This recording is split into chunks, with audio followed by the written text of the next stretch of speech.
नमस्कार मित्रांनो. आता हा ऊसाचा पाला काढतो आपण. का तर आता ह्याचा कांडी वाटणीचा जो काही काळ असतो आता इथून दिवाळीपर्यंत, तर ते ही जी पाला जो आपण काढतो नाही, तर ही पाला काढल्यानं काय होतं की ह्याला हवा व्यवस्थित हवा खेळते ह्याच्यामध्ये. आणि याला हवा म्हणजे ह्या ऊसाच्या कांडीला हवा लागते. आणि काय होतं की हवा लागल्यानं कांडी चांगली फुगते. आणि कांडी फुगल्यानंतर माहितीच आहे वजन तर येतच आपल्याला.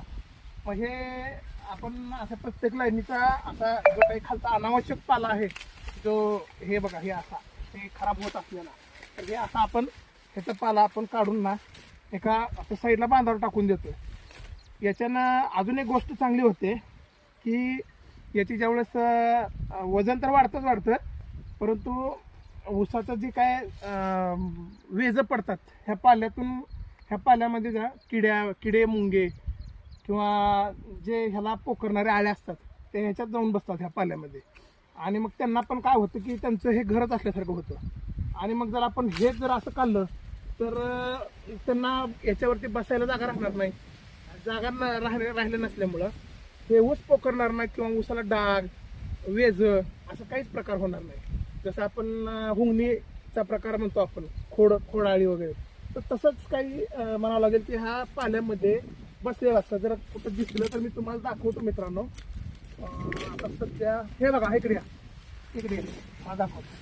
तर हे बघा हे असे बारीक बारीक जे काय हे असतात का कीटक, तर हे ऊसाच्या रिकव्हरीच्या ह्याच्यात प्रॉब्लेम येतो की हे बघा थोडंसं रक्त निघालं राव काढताना, पण निघू आता.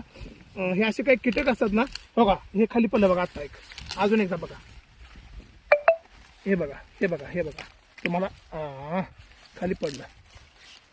हे बघा तुम्हाला दाखवतो मी आता. हे बघा हा पैसा आहे.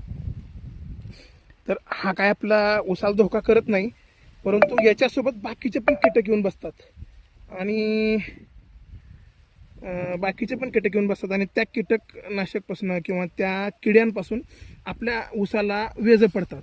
तर आपला प्रयत्न हा असा नेहमीच असतो की ऊसाचं संगोपन हे याच काळामध्ये करायचं असतं.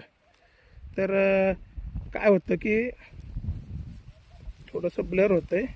हां हे बघा, तर हे असे काही कीटक असतात.